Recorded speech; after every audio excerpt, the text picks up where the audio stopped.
Hello friends, welcome to fundamental for investment. आज हम बात करने वाले हैं केमिकल सेक्टर के एक दिग्गज कंपनी बालाजी एमाइंस लिमिटेड के बारे में। एट फर्स्ट हम लोग देखेंगे कि इसका मार्केट कैप कितना है। इसका मार्केट कैप है दोस्तों 6.80 करोड़। मतलब ये एक स्मॉल कैप कैटेगरी में आता है, जहां पर वॉलेटिलिटी हम देख सकते हैं कि बहुत ही ज़्यादा है compare to a large cap company या फिर एक मिड कैप कंपनी। तो आप लोग अगर यहाँ पर देखोगे तो 2018 से लेके 2020 तक ये पूरा फ्लैटिश परफॉर्मेंस दिया। 63% का डिक्लाइनमेंट है। कंपनी चला ही नहीं 2 साल, पूरा डाउनवर्ड स्लोप में है। और उसके बाद देखिए सीधा 355 से कितना ऊपर चला गया। अब टॉप टू बॉटम तो कोई कैलकुलेट नहीं कर सकता, पर फिर भी हम इसका फंडामेंटल और टेक्निकल्स के बारे में थोड़ा बहुत समझने की कोशिश करेंगे। एट फर्स्ट हम चले जाते हैं बालाजी एमाइंस की बैलेंस शीट की तरफ। हम यहाँ पर देख सकते हैं रिजर्व एंड सरप्लस 1527 है 2024 में, और एक साल पहले था 1393। Year on year basis reserve and surplus अच्छा खासा ग्रोथ हुआ है। ठीक है, लॉन्ग टर्म बोरोइंग हम लोग देख सकते हैं जीरो है। एक कंपनी के लिए long term borrowing, short term borrowing zero होना मतलब डेट कम होना या फिर जीरो होना एक बहुत ही पॉजिटिव साइन है। नेक्स्ट हम लोग देखेंगे कि कैश एंड कैश इक्विवेलेंट कितना है कंपनी का, 205 crore. Okay, year on year basis cash and cash equivalent भी इंक्रीज हुआ है। 2023 में 161.12 करोड़ था। ठीक है, नेक्स्ट हम लोग देखेंगे कंपनी का FII DII डेटा, मतलब foreign institutional investors and domestic institutional investors का डेटा। तो प्रमोटर्स होल्डिंग मतलब दोस्तों कंपनी का जो मालिक है, जो प्रमोटर्स है, उनका हिस्सेदारी इस कंपनी में कितना है वो हम देख सकते हैं। 53.7% में प्रोमोटर्स बरकरार है 2021 से। प्रोमोटर्स ने अपना हिस्सेदारी बढ़ाया भी नहीं है और घटाया भी नहीं है। हम देख लेंगे यहाँ पर कुछ प्लेज्ड पोर्शंस है कि नहीं। यहाँ पर हम देख सकते हैं दोस्तों कि प्लेज्ड 0.0 मतलब इक्विटी के अगेंस्ट बैंक से या फिर किसी से भी कोई लोन नहीं है, कोई लोन का बोझ नहीं है इस कंपनी के ऊपर, जो कि एक बहुत ही पॉजिटिव साइन है किसी भी कंपनी के लिए। नेक्स्ट हम लोग देखेंगे कि FII एक्टिविटी कितना है। FII ने अपना हिस्सेदारी थोड़ा बढ़ाया है, इंक्रीज किया है 0.3% से। एक साल पहले था 4.6, अब है 4.9। DII एक्टिविटी भी थोड़ा इंक्रीज हुआ है। DII थोड़ा इंटरेस्ट दिखा रहा है स्टॉक की तरफ। एक साल पहले था 1.4% और अब है 1.5%। दिसंबर 2023 में पब्लिक का हिस्सेदारी था 40.3% और पब्लिक का हिस्सेदारी अभी घट के हुआ है 39.9%। पब्लिक का हिस्सेदारी से कोई फर्क नहीं पड़ता दोस्तों। अगर छोटा मोटा ट्रेडर या फिर हम आपके जैसे इन्वेस्टर्स एक या दो स्टॉक्स या फिर 100, 50, 100, 200, 1000 स्टॉक खरीद भी लेते हैं या फिर बेच भी देते हैं तो भी मार्केट को कोई फर्क नहीं पड़ने वाला। फर्क तब पड़ेगा जब कोई बड़ा हाथी या फिर कोई बड़ा इन्वेस्टर बहुत बड़ी क्वांटिटी में बाइंग या फिर सेलिंग करेगा, या फिर प्रोमोटर्स कुछ हिस्सेदारी अपने कंपनी में बढ़ाएगा या फिर घटाएगा, तब जाके उसका इफेक्ट हम कंपनी के स्टॉक प्राइस में देख सकते हैं। हम यहाँ पर देख सकते हैं कि FII और DII दोनों ही अपना इंटरेस्ट इस स्टॉक की तरफ थोड़ा बहुत इंक्रीज कर रहा है। नेक्स्ट हम लोग देखेंगे कि बालाजी एमाइंस का quarter on quarter basis result कैसा रहा। यहाँ पर हम ओपन कर लेंगे बालाजी एमाइंस का। आप लोगों के सुविधा के लिए हम थोड़ा यहाँ पर जूम इन कर लेते हैं। ओके, नाउ जो टोटल इनकम है हम यहाँ पर देख सकते हैं 31/3/2024।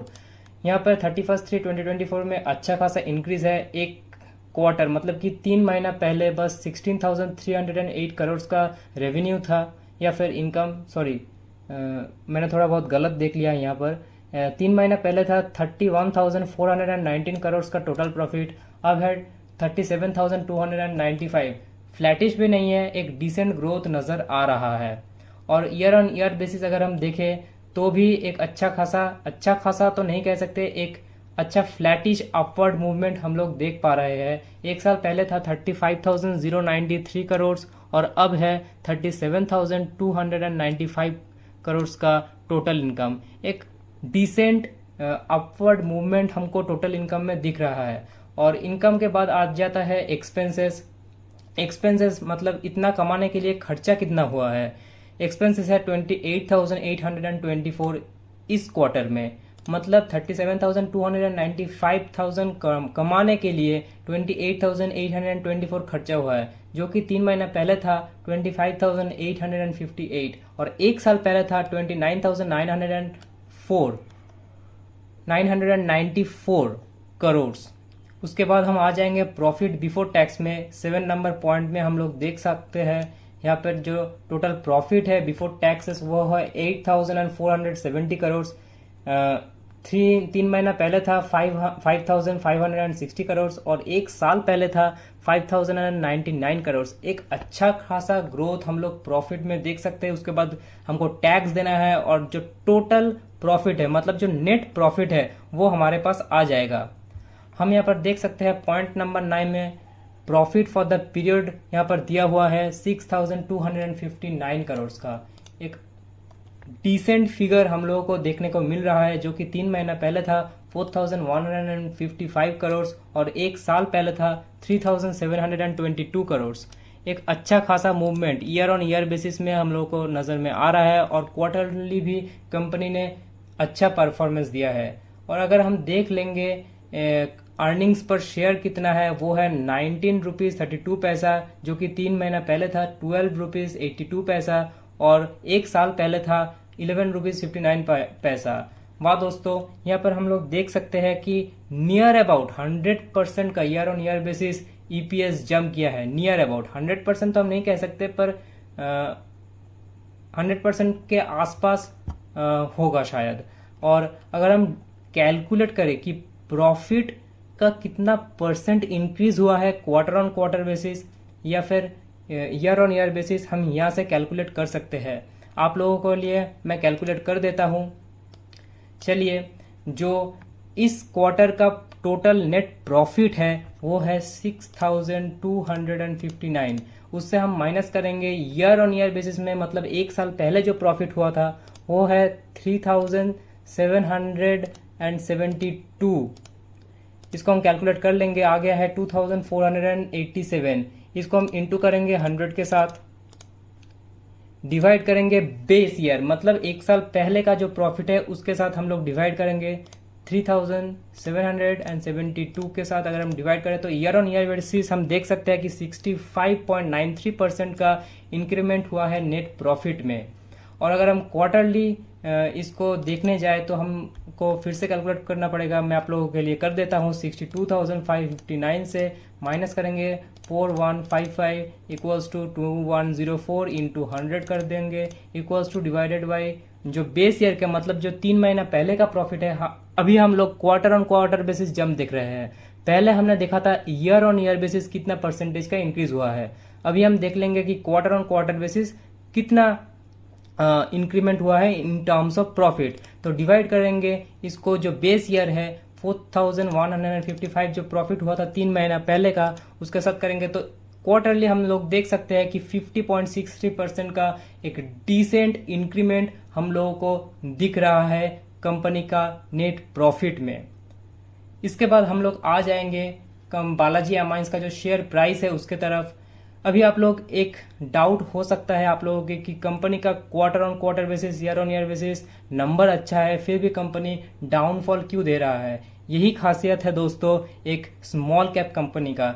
ये बहुत ज़्यादा सीसॉ डांस करता है और बहुत जल्दी अंडर वैल्यूड या फिर ओवर वैल्यूड हो जाता है। ये लार्ज कैप कंपनी की तरह नहीं है कि एक डिसेंट ग्रोथ हमेशा देता रहेगा या फिर अगर नीचे भी गिर जाए तो ज़्यादा नहीं गिरेगा। ये स्मॉल कैप कंपनी है दोस्तों। यहाँ पर 50 to 60% अगर नीचे आ गया यहाँ पर कोई खास बात नहीं। हाँ, उसके बाद आपको 70 to 80% के भी डिस्काउंट के ऊपर चला जाता है, पर दाव वहीं पे लगाना है दोस्तों जहाँ पर हम लोगों को डिस्काउंट मिले अच्छे कंपनी में। ऐसा नहीं कि ऐरी गैरी कंपनी में चला गया और पैसा लगा दिया। हम लोगों को फंडामेंटल्स चेक करना है, उसका टेक्निकल्स चेक करना है, उसका जो प्रमोटर्स होल्डिंग है वो चेक करना है, जो बैलेंस शीट है, जो year on year basis quarter on quarter basis results है उसको हम लोगों को चेक करना है। उसके बाद कंपनी का क्लाइंट बेस, मतलब कंपनी को कौन कौन क्लाइंट से ऑर्डर्स आता है, कंपनी किसको अपना प्रोडक्ट बेचता है, वो भी बहुत ज़्यादा मैटर करता है दोस्तों। और सबसे आखिरी में आता है कंपनी का मैनेजमेंट। कंपनी का मैनेजमेंट के अंदर कितना भूख है उससे भी मैटर करता है दोस्तों, ठीक है। और सेकंड थिंग, ये कंपनियां ऐसा ही होता है, ये स्मॉल कैप कंपनियां जब ऊपर जाएगा तो इतना ऊपर जाएगा, तो आप लोग देख सकते हो 2024 से ये ऊपर जाने लगा जब, तब यहाँ पर अगर कैलकुलेट किया जाए एग्जैक्टली तो 1500% का रिटर्न, मतलब अनइमेजिनेबल। और उसके बाद जब नीचे आएगा तो इतना नीचे आएगा कि आपका पूरा जो मनोबल है वो पूरा का पूरा तोड़ देगा। मतलब आप सोच के देखो कि ऊपर से 63.88% का डिस्काउंट, मतलब यहाँ पर कहाँ से, मतलब 2018 से 2020 तक स्टॉक चला ही नहीं, और उसके बाद इतना बड़ा बूम आया कि जो प्रीवियस लेवल था उसको भी तोड़ दिया, और उसको तोड़ के कितना रिटर्न दिया अगर हम कैलकुलेट करें नीचे से तो 1300%। और अब जाके डिस्काउंट में आया है, देख लेते हैं अगर कैलकुलेट किया जाए तो 54 to 50, अगर मतलब ठीक ठाक कैंडल स्टिक से हम कैलकुलेट करें तो 60% तो हम लोगों को डिस्काउंट मिल ही जाएगा।